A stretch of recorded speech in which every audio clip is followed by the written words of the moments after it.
Okay, so what I want to do in this video is show you a different way of looking at clearing and revision and how it works in your universe, in your world, in your consciousness. So first of all, when you look at this picture, it's not a fried egg. So out here's the universe. You can think of this as the physical world as well, where everything shows up. And we are bubbles of reality. We're bubbles of consciousness floating in a sea of space in this universe. And the way that we show up in the physical world is in our physical body on Mother Earth, which is a representation of the universe. So Mother Earth is projecting the universe and projecting and coordinating all of us individually, all of our consciousness into this global shared dream called reality. So our bubble of reality looks a little bit like this. So if you can imagine we're like this sphere, we're floating in this sea of space, and this is our own partition, this is our own like part on the hard drive of life. So if we look at this little circle here, we can see that this is our unconscious mind, and inside of that is our conscious mind, and then within us, if you close your eyes and go within, you have your higher self and your I amness. And if you go all the way within and up to the highest levels of consciousness, you reach the point of the God force. Okay, so this is our bubble of reality, and we're floating in this sea of space. So the conscious mind forms around 3 to 7 years old, and it's there to filter out everything which is going on in the world, because there's so much information going on out there. And the conscious mind forms all of these programs and beliefs and patterns and behaviors to filter down what it is that we choose to experience in our reality. Okay, let's move on to the next slide. Okay, so as the child grows up, what happens is these programs get more intensified. So more thoughts, more activity, more energy focused into individual areas, individual program areas, individual areas of beliefs and patterns and programs and behaviors, creates these clusters of energy, these clusters of programs. And what happens generally is our consciousness reaches into these programs in order to operate them. If we don't focus on something, then it just kind of sits dormant. But when we've unconsciously energized it with emotions and experiences, then it operates unconsciously and it draws our consciousness into it. So if a little kid has been exposed to some tough times with their parents, they might start becoming judgmental. It's a habit learned from their parents.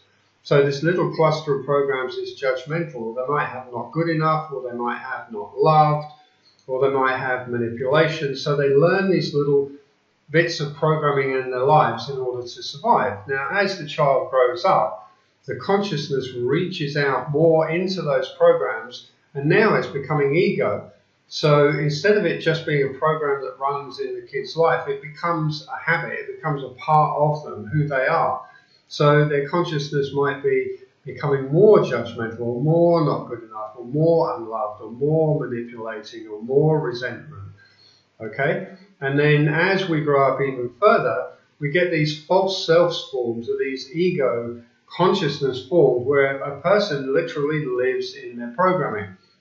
Okay, so they've moved away from their higher self, from the source of their I amness, from the source of their energy. And this is a reason why people feel so drained of energy these days, because they're running so much in ego, and they can't get the energy that they need, apart from when they go to bed and sleep.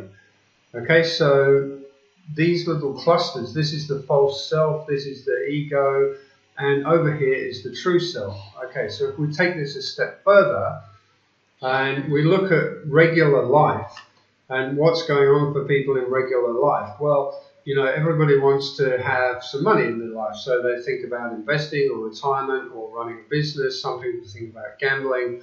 So money is a big factor in every area of people's lives, and their consciousness goes out into that area, and they live in that area trying to improve their experience of life in that area.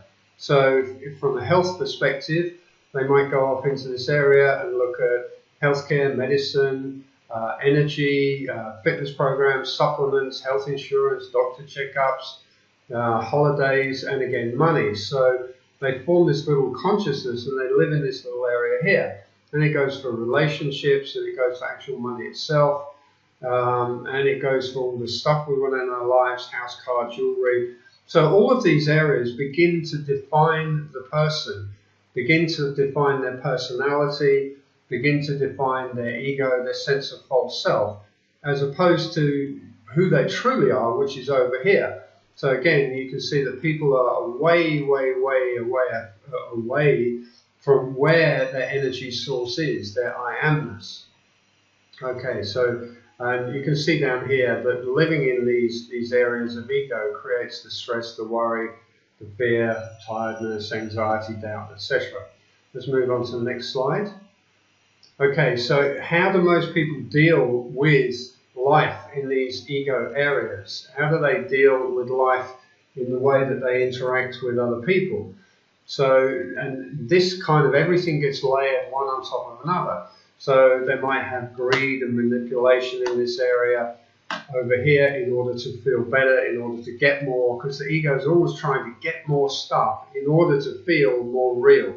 Okay, because it's so far removed from its true sense of reality, which is its I amness, which is our I amness. So the ego might be controlling, judgmental, insecure, prejudiced, holier than thou, critical, entitled, deserving, selfish, demanding. And so all of these little areas develop. So some people might not have any of that, but have a lot of fear and worry. And others might not be good enough, and then others might have slipped into struggle and sad and desperate and abandoned and lonely and betrayed, shamed, confused, depressed. And then on the other side, you remember I mentioned the seven deadly sins. We've got envy and lust, and all the stuff that goes with that: pride, resentment, arrogant, vengeful. Moving on to the next slide. So if we look at the universe and all these little bubbles of reality, and everybody gets attracted into a particular area which reflects the mirror of life, which reflects who they are to themselves so that they can do something about it. And if you see here, people gravitating towards the light, being more centered in their I amness, deriving their power source, their energy and their power from their I amness, from their God's force, which is a true sense of energy, and then lighting up different areas in the, in the oneness of all things. And then we have other people who slip into the darker side, and they're perhaps in greed and anger and all that kind of negative area. And you can see that their lives, their bubbles of reality get more and more distorted the more they go into those darker areas. So we've got these sort of clusters in the world, groups of people, birds of a feather flock together, etc. Okay, let's move on to the next slide. Okay, so once a person has all this stuff running in their lives, unless they become aware of it and start changing it, then they live their lives by jumping from one program to another program to another program, and all of it is not who they truly are. And they develop these sort of distorted versions of themselves. When we wake up and we start pulling back into our consciousness, and we start clearing and revising, healing these areas, de-energizing these areas, we pull our consciousness out of these programs so that they're no longer running the way they were. So we might revise this whole little area here and get rid of it. We might revise this whole area here and get rid of it. And as we do, our consciousness and our energy gets pulled back into center. So bit by bit, we get from this sort of strange looking shape over here, we pull back to who we were originally, and we pull our consciousness and our energy back into the center.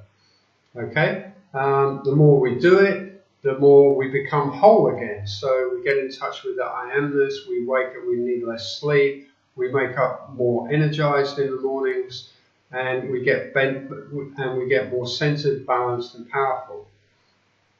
Okay, so this is the way we really want to be doing it, is we want to be centered in our own power, centered in our I amness. We want to be living in our I amness. We want to be living from the perspective of our higher self and using our consciousness to make choices in our life as to what we want to do. So if we're doing some self-help work, some self-improvement work, we develop a strong programming in this center here, but we don't live in that area. We live in our I amness and our consciousness, and we focus our thought and our energy through it in order to energize these programs in that area. And when we've done some self-help work, we pull back to center, and then we choose which other area we would like to focus our attention into. So it might be on a daily basis, a monthly basis, weekly basis, or whatever. Or you might have certain goals for 6 months and focus more into different areas. So we can focus into our relationship area, develop a very specific programming that we want to run in our relationship area, and we can energize that. Okay, and then we can do it with occupation, we can do it with entertainment, we can do it with romance, love, family, hobbies, and focused contribution, how we're giving back to the world. Moving on to the next slide. And then what we have is we have a slightly different view of the world. So when we do this self-development work, what we're doing is we're pulling ourselves back into our own centeredness, but we're also pulling ourselves towards the center of the I amness of Mother Earth and everything that's going on here in the world, so that we're connecting more with the other people in this area, and we're living from a perspective of love, embrace, and forgiveness, happiness, compassion. We're awake, we're aware, we have ease in our life, we have goodness and joy in our life, and we're connecting with other people who are vibrating in a similar way and who have higher energy because they're closer to who they truly are.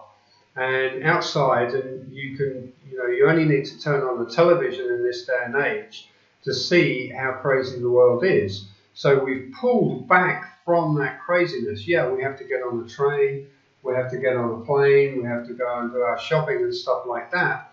But we can just dip into it and pull ourselves back out of it and live our lives in a more centered and balanced way. Okay, so moving on, what I want to show you now is a little video before we do an exercise for today. We're going to do a process for today which is going to help us. It's an imagining process.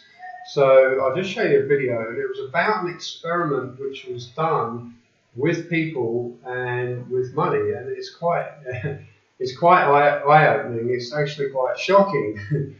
And then I'll show you a different way of approaching the same experiment from a more centered I am point of view. Okay. I was reading a book about psychology, and it talked about a very interesting experiment that was done. And here's the way it looked. They take two people, A and B, and they put them at a table, and then they bring in $100, and they put it down on the table, and they say to person A, you can split this money up however you want. You can keep 20 and give person B 80, or you can keep 80 and give person B 20, or you can split it up 50-50, however you want. And then person B gets to make the decision about whether the money is distributed to the two of you or whether neither of you get any of the money.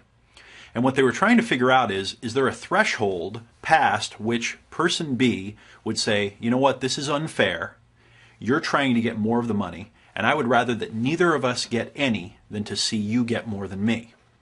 What they found was something that was very interesting. And it was that at about that, maybe 70-30 or 80-20 point, when person A was saying, I'm going to keep 80 of the dollars and you're going to get 20, that person B would say, I would rather that neither of us got any money than to see you get $80 and me get 20 and have this unfair situation happen. Now keep in mind, these are people that don't know each other. They're in a psychological experiment. Isn't it incredible that someone would walk away from a free $20 just because another person is getting a better end of the deal? So then they took the experiment and they went to third world countries and tried it, where $100 in many cases represented a couple of months' income. And guess what they found? The exact same thing. Someone would walk away from a month's income for free just because they couldn't stand the idea that another person could get a better deal than them. Wow, pretty amazing video, yeah? Pretty amazing experiment. Okay, let's move on And what I want to do now is I want to read you a little story, some stuff from Neville Goddard. And it comes from a lecture of his called Come, O Blessed. And I'm just going to read it. I've selected a few chunks. So I'm just going to read a few chunks of it. And then we'll move on to doing a process. Okay, so here we go. In the 25th chapter of the book of Matthew, you will read the words, "Come, O blessed of my Father, and inherit the kingdom prepared for you from the foundation of the world." Now, this entire chapter is made up of one parable after the other. It begins with the 10 wise and foolish virgins. Then the story is told of the talents and their use or misuse, followed by this statement: "I was hungry, and you gave me food, thirsty, and you gave me drink. I was naked, and you clothed me, a stranger, and you received me. I was in prison and sick, and you visited me." Surprised that they are invited to inherit the kingdom prepared for them before the foundation of the world, they said unto him, "When did we find you hungry and give you food, thirsty and give you drink? When did we see you as a stranger and welcome you, or naked and clothed you? When did we see you sick and imprisoned and visited you?" And he replied, "As you did it to the least one of these, you did it unto me." So the message was, "Truly, I say unto you, as you do it to one of the least of these, you do it unto me." If you had the chance to do something for Christ, wouldn't you jump at the opportunity? Well, every time you do anything to anyone in this world, you are doing it to Christ. Believe me, for he cannot come from without, as he is within you. Okay, so Neville continues, and he had just returned from Barbados when he gave this lecture. So he said, "Now let me share with you 2 stories that were waiting for me when I returned from Barbados recently." This gentleman said, "A co-worker and I have lunch almost every day together. For some time, he spent the entire lunch period telling me about his financial problems, and although I appeared to be interested, I really wasn't. And I wondered to myself, how could he possibly believe the things that he was telling me? After hearing the same stories over and over again, I decided that indifference was not the answer, and I must do something about it. So in February of this year, I began to listen with my inner ear. I began to hear him tell me he had more than enough money with plenty to spare. In May, he told me he came into an inheritance. He didn't say how much, but the first thing he did was to buy himself a cabin cruiser that sleeps 4. Then he sent his oldest son off to college, made extensive repairs on his home, bought himself a new wardrobe and a new car. But more important to me, I discovered that my awareness has power, that indifference is not enough. I have to act. My friend acted, and as he did it unto one of the least of these, he did it unto me. Then he said, "Every week I have my hair cut by a certain barber, and even though I have moved, I continue to go to his shop every Saturday until one day it was closed. Deciding to look locally, I found a shop with 4 barbers and sat in the owner's chair. Each week, regardless of my request, he would not take off enough of my hair. So having watched the other barbers, I decided to go to number 4. If you know anything about a barber shop, the number 4 man is the last one to arrive and is working his way up to number 1. While sitting in his chair, I asked him if he liked barbering, and he replied that he loved it and would love to go to an internationally recognized school for barbering. Once I discovered that he really wanted not just to be a barber, but to be the best barber possible, I began to listen with my inner ear and heard him tell me how he graduated from the school and how much he learned. And do you know, he not only went to the school, but was top man in his class. Then he bought out the barber, changed the personnel, and even has a receptionist to answer the phones. Now I see him every Saturday at 11 a.m. by appointment. Here is a man who saw Christ in one of the least of these, and clothed him in his desire, fed his desire, and gave him the living water to drink through the use of his imagination. So here, let me give you the side benefits of praying for another. While my friend imagined these lovely things for his co-worker, his 3 children were named beneficiaries of an estate of a man who died in the 1890s. The estate had been in litigation for over 70 years and is only now being settled. Like Job, he prayed for his friends and his own captivity was lifted. If I could only get you to realize that you dwell in everyone, that you are always looking at yourself pushed out, unable to behold another, every being in the world is yourself made visible. So if you don't see the Christ in another and you are only feeding the Christ, then you do not know who I am. May I tell you, everything that you could possibly want is right here and ready for the taking. My friend prayed for the barber and his co-worker, and his own children became beneficiaries of an estate which had been in litigation for many years.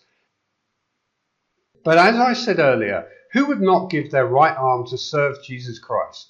Don't you think that if our cardinal knew that Jesus was in the city, that he would want to entertain him, and he would put Jesus at the head of the table saying, "The Lord is here," yet he would pass by one in need? You don't give money to those you see in need unless you want them to remain there, needing money. Instead, you give them riches in your imagination. My friend didn't give the man 1 penny. He inherited his wealth, but he did give his friend the gift of his talent, thereby multiplying it. He is among those called, "O blessed of my Father, come, inherit the kingdom of God." Why? Because he gave of the 1 talent God gave him and fed the hungry, gave drink to the thirsty, and clothed the naked.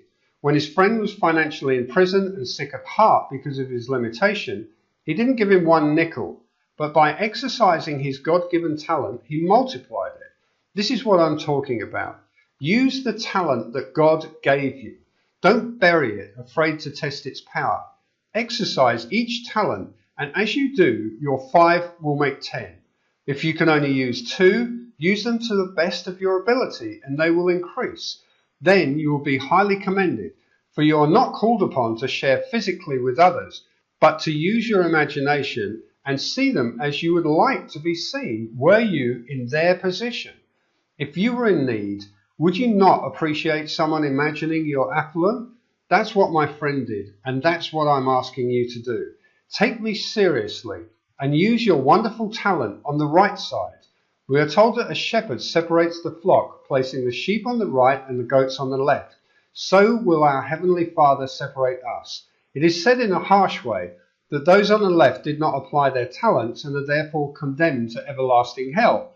But that simply means that when you seem to die here, you enter the same world and continue until you finally take your talent and use it.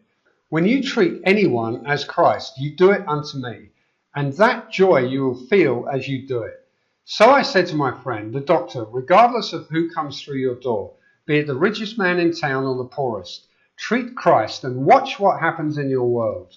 When you were in one, when you saw it in another, when you saw him thirsty and hungry and naked and gave him not, that's when you did not do it to me. It's just as simple as that. If you put your hand in your pocket and give him anything, quite often you are simply perpetuating a bum. But when you think of him as well-dressed, affluent and healthy in mind and body, that's when you did it unto me.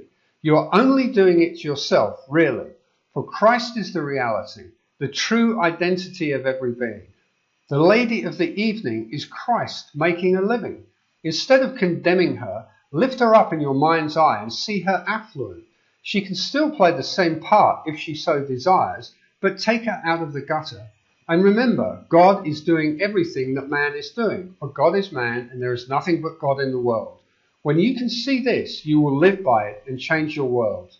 Do what my friend did concerning the barber. He first made sure the man wanted to be a barber. Then he gave out of his wonderful human imagination by seeing him successful, desiring a barber in his neighborhood so that he wouldn't have to start looking for another. He anchored him there. Now that man owns the business and it is the busiest shop in town. And his co-worker now discusses his weekend on the cabin cruiser, his new car, or the party he had in his enlarged home. For these are the things my friend gave him, and the man is totally unaware of the giver. Okay, so I'll see you back on the teleseminar, and we will start to move towards doing a process today wherein we will be using our imagination to bestow people with wonderful gifts. Okay, I'll see you back on the teleseminar.